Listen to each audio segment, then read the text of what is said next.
So we're going to move this off to the side, and the next step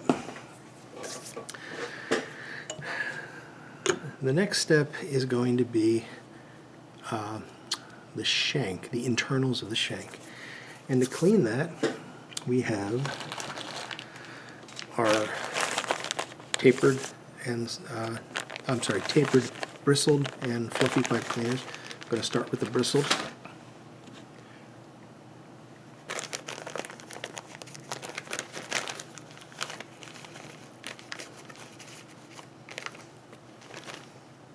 Three is a good number for starters. And this is Everclear. And pretty much any pipe I clean gets this treatment. It's the same thing I do when I'm doing the deep clean of my own pipes.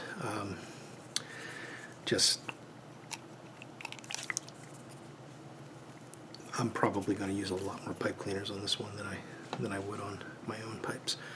All right, oh, got a bit of alcohol on the outside of the pipe there. I'll wipe that away. Okay, so it's just a matter of starting with the thin end of the pipe cleaner and just trying to get it through. Oh boy, yeah. Now I'm going to ream this, and you'll see me reaming it, but I like to start with a pipe cleaner with some alcohol just to kind of soften things up in there. And this is getting through to the tobacco chamber, so that's good. But it took a little bit of pressure to get it in there. And now I'm going to turn it around to the thick end. I'm not going to add any more alcohol yet. Let's see how that does. I am getting it into the chamber. So we're getting all the way through without a lot of resistance, so that suggests that this pipe has a nice open draw. So I like that a lot. Okay, so that's one down. Now that has allowed me to get a little bit of alcohol in there and soften things up. And the next thing I'm going to do is I'm going to use these shank reamers that I've made, and I think I've talked to you about these before. These are just drill bits that I've mounted in cherry handles, and I've got them in three sizes that are fairly typical for the draft holes. And probably the most common one that you're going to run into is something that, and they're usually measured in metric as well, so this is an estimate, but something that's around a 9/64ths, and this 90% of the pipes I run into use 9/64ths. Some will have 5/32, this is a little bit bigger, and then some, a lot of the, what's the word I'm looking for, the boutique makers, use a larger bore, and this is an 11/64ths, which works well on those sorts of pipes. Also, some people will take a pipe and they like to ream it out to a larger size, and 11/64ths seems to work well for those. But by far the most common one you're going to run into is a 9/64ths. And I will just bring that in. Be careful, it is a sharp tool, so you want to guide it in there carefully, and I'm getting a lot of resistance right off the bat. So, that's not even trying to go in, so let's see. Oh boy. I don't think I'm going to be able to show you this, but the inside of that shank is filthy. I think before I ream this, I'm going to do a few more runs with the pipe cleaner, and then I'll bring you back before the reaming, because I want to get this part of the shank cleaned out and do a couple more alcohol runs through the draft hole. So I'll bring you back as soon as that's done.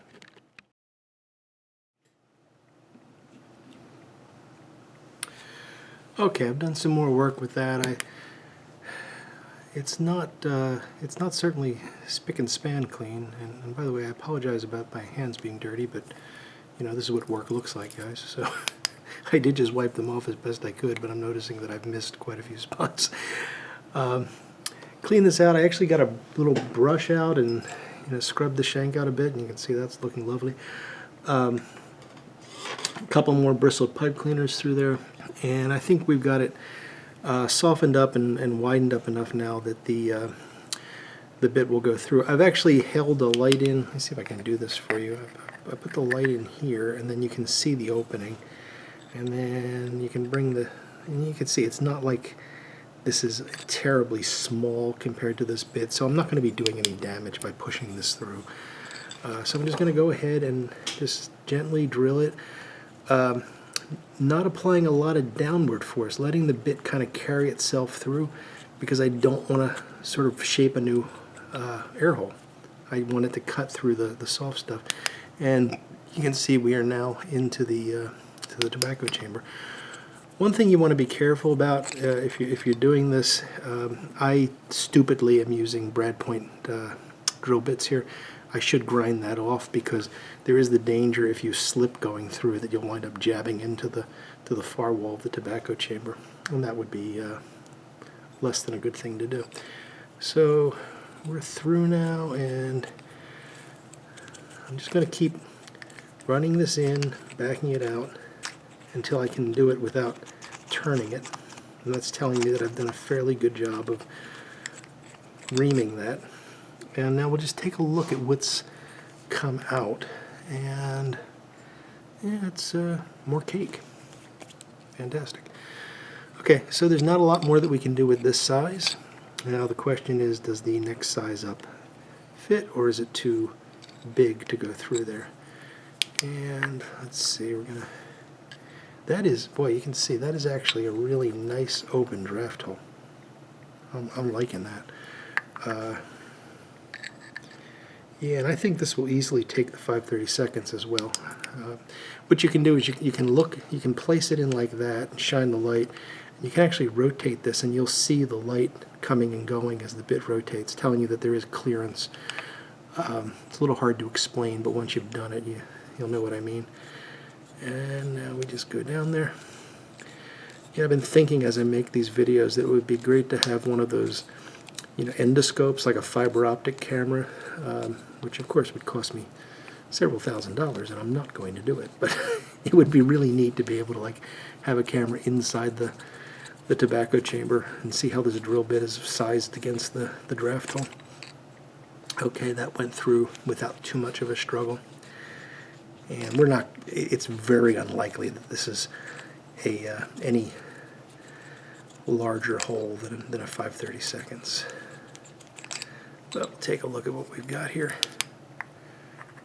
Yeah, that actually looks excellent. So let me get the gunk out.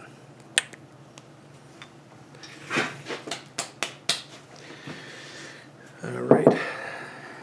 And the other nice thing about, I called these towels micro mesh earlier. They're obviously not micro mesh, they're microfiber. The other nice thing about them is they're cheap and disposable. So while they do pick up everything and they're very difficult to clean, you just throw them away and get another one. Okay, but look at that. That is just a wide open draft hole. I like open draft holes like this. I'm pretty excited about it. Okay, set those off to the side. As with the reamers, I always clean these with a paper towel before I put them away. This is a messy hobby, and the more you can do to limit the mess to right here and not carry it back to your toolbox or back to the drawer where you're storing your tools, the happier you're going to be in the long run. All right, so let's see, I'm gonna be generous, and I'm gonna do 2 more bristled pipe cleaners before we switch to the softies, fluffies, whatever you want to call them.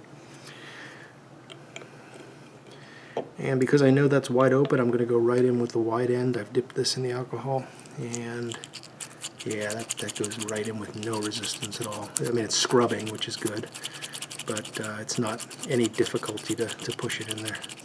That's fantastic. Okay, I'm not going to... Now what I'll tell you what I'll do next, but I'm not going to do this live on camera because it'll bore both of us. Take that out. I'll now go with one. There's enough alcohol in there, so I'm not going to wet this one down.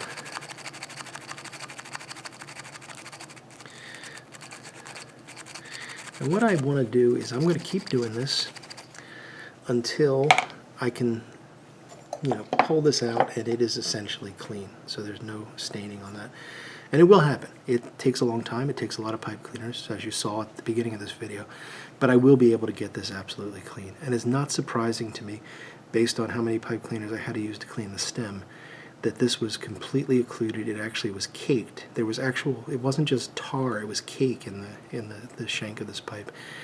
We got it reamed out to its normal size now. We're going to clean it. It's going to be, the pipe cleaner is going to come out white. I'm going to need more than just those 2 bristles. I'm probably going to go through another 5 to 10 pipe cleaners, and then I'll switch to the soft ones, and they will just basically dry it and hopefully come out clean as well. So for all intents and purposes other than that, the inside of this pipe is now clean. The next step is to clean the outside. And to do that, we're going to use a couple of different things. I'm not going to use any alcohol on the outside because I do want this pipe to keep its finish as best I can. I'd like to not have to stain this. And the alcohol will cut through any wax that's on this and lift the stain. As I said in my overview video, I don't want to top this. I want to keep this sort of domed effect on the top. So if there are some little pits and pings here, and there are, I'm going to live with them. I'm just going to be happy with that. This is a very heavily rusticated pipe, so I don't care if there's a few dings around the top. It's got character. Hardest part on a stummel to clean almost always is the rim. And to clean that, and you've seen me do this before, I start off pretty gently. I'm going to use water, which I've got in this little bottle here. And I'm going to use gauze pads. And these are just standard medical gauze that you can buy at the drugstore. The reason I like to use these, you could use paper towels, you could use cotton balls. A lot of guys use makeup removal pads. I like the gauze because it's a little bit abrasive, because you've got all the, you've got this mesh here that lets you get a little bit of a scrubbing action, but the fibers are very soft, so you're not going to really scrape anything with this. And it's absorbent enough that I can put some water in it and it will hold the water and allow me to sort of scrub the top of this. And we'll just begin.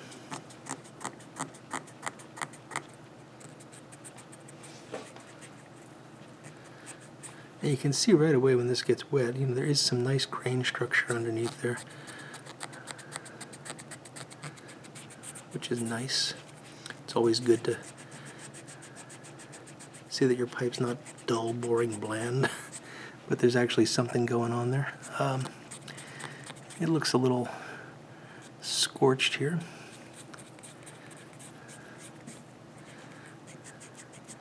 And the key to doing this is patience. If you try to do it fast, you're probably going to wear away some of the finish.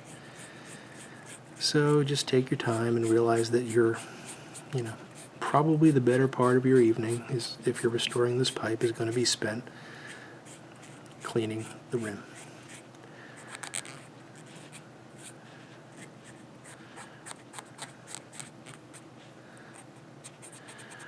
So there are some guys that say that if they use saliva, it loosens up the cake buildup on the rim, sort of the tar, what some people call lava overflow. I've never done that. I just get a bit queasy. I don't really like to spit on things, so thought of spitting on it and then clean. I just don't want to do that. I'm sure it works though. A lot of people swear by it, so if you're cleaning your pipe and you want to spit on it, you might want to give that a shot. This is interesting. This is, I don't know if you can see this or not, but the grain in this top, that's not going to help. It's got these like large bands of dark running through it. It almost doesn't look like briar. Interesting.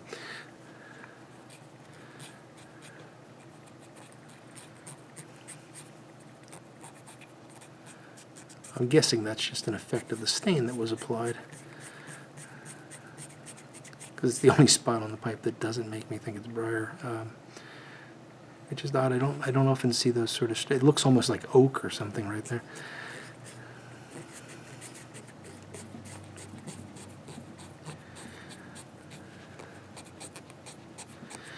Sometimes when you do this, you will find that as this dries, and let me just dry it off a bit.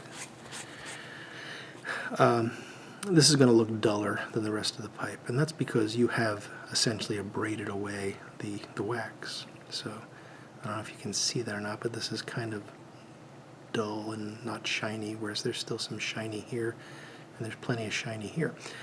That's okay. We're going to re-wax it, and even if you don't have a buffer, you could use Halcyon wax, or some folks use Renaissance wax, and I think that's a fine alternative as well.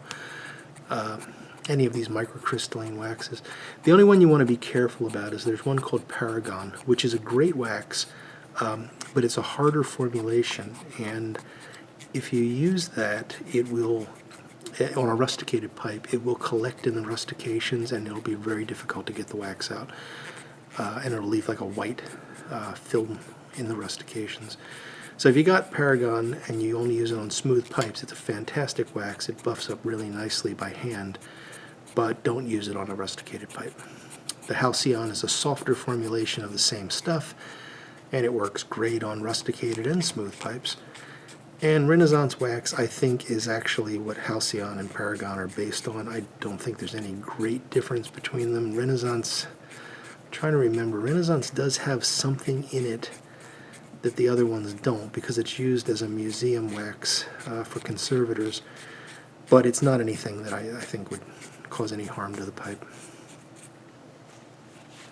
Now you're going to meet people that say, if you don't use Carnauba wax, you're being unfaithful, and you're going to find yourself in pipe hell someday. And yeah, okay, that's I promise not to put any Halcyon wax on your pipe then, but don't tell me what I can do with mine. I will say that Carnauba is a really nice wax for pipes. There's a reason why it's what's used as a standard. And one of those things is that it's very hard and very resistant. So you put if you use Halcyon, and I do use it often, you're going to get a good luster on that, but it's not going to last for months. It's pretty quickly going to become dull. Still beautiful, still looking like it's been waxed, but a duller, non-shiny coating. Carnauba will remain shiny for quite some time, even with handling, because it's a very hard wax, and it's resistant to being rubbed off by the hand, or even being melted by body temperature, whereas the softer waxes melt at a lower temperature. Just what you wanted, another lecture from me on chemistry. Okay, so I'm going to keep doing this. As I said, it takes a lot of patience, and I will bring you back after I'm happy with the way the rim looks, and before I start to clean off the rest of the stummel. Okay, well, I've been working on this for a while, continuing with the mesh and the water, and I've been able to get the buildup pretty much off. I'm not real happy with the way this looks right now, to be honest. There's a lot of pitting here that I didn't realize was this bad at first. So let's zoom in here a bit, and I'll show you what I'm talking about. So yeah, there's a fairly large chunk that's been kind of popped out right here. Sorry, the focus isn't quite working. You can see that this is all pitted up around the edge here. As we get back here, there's just this area was scorched pretty badly, and it's clear this pipe's just been knocked quite a bit. I'm not certain yet, but I think I'm going to actually do some light sanding on this. I'm not going to top it. I'm not going to put it against the surface and rub it like I've done in other videos. I'm actually just going to take the sandpaper, which I don't have any sandpaper handy right now, but I'm just going to hold it at a light angle and sort of gently arc as I'm sanding back and forth.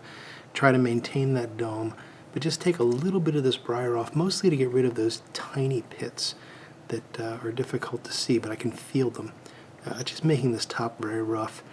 And then, I've actually pulled a bit of the finish off because the buildup was so bad on this. I think I'm going to stain the top. So I'll sand it and I'll stain the top black, or either black or dark brown. I'm not sure which yet, but that will blend in quite well with the darker rustications here, and I think it'll look good. It will look better than it looks right now, or than it looked when we started. So that's the next step. I'm still going to think about that a bit. The last thing I want to do in this particular video is I want to talk to you a bit about how I'm going to clean the stummel. in the past, when I've cleaned stummels, I've always just used pretty much the same process you've seen here, but usually without the gauze, because I'm not really trying to abrade very much here. This isn't filthy. It's just, you know, got a little bit of surface dirt on it. And sometimes I use a little bit of alcohol, but that will cut through the wax, so you have to be careful. I've seen a couple of folks using Murphy's oil soap, and one of the guys that I really like watching, and I'll put a link to his videos down below, is D-Social D. He's done a lot of nice restoration videos, and he has recently sort of gone through the tools and stuff that he uses, and Murphy's oil soap was one of his suggestions. And I have it around the shop for other things. I've just not used it on a stummel before. It's a great product. It cleans really well. It's not very soapy. It's more oily than soapy, so it kind of lubricates a bit as you're you know, scrubbing. And it's apparently a natural product, so there's no worry about toxins. It does have a bit of a smell. By the way, this is not the original bottle. I stole some of this from the under our kitchen sink a long time ago and just put it in this bottle. But it's got a slightly lemon scent to it, which is not offensive, and I don't think it's going to be a problem. So I want to try this and just see how it works. And I think what I'm going to do is I've just got some squares of regular, you know, standard paper toweling here. I'm just going to fold those up and maybe dip a corner in this. My experience is a little bit of this goes quite a long way.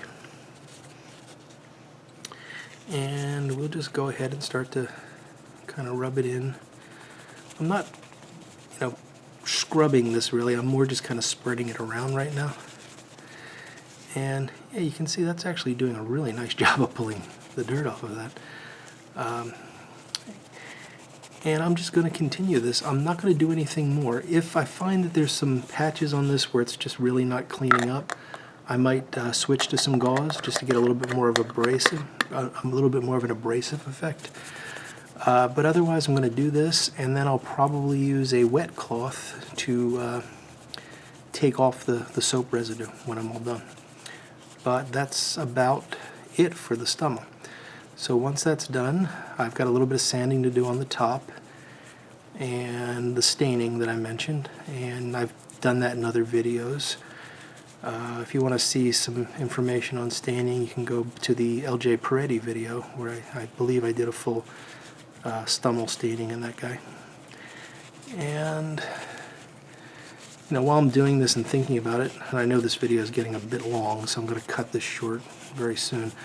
But when I was reaming, I was wondering if there would be interest in sort of a more detailed video on reaming. There's not a lot more to say about it, but and I don't have a lot of different types of reamers. There are other reamers, and I'd suggest you look on YouTube for those. But let me know if you want a reaming video. I could probably put something together where I get a couple of pipes that are at various stages of reaming, kind of like what I did with the stems, and see how that goes.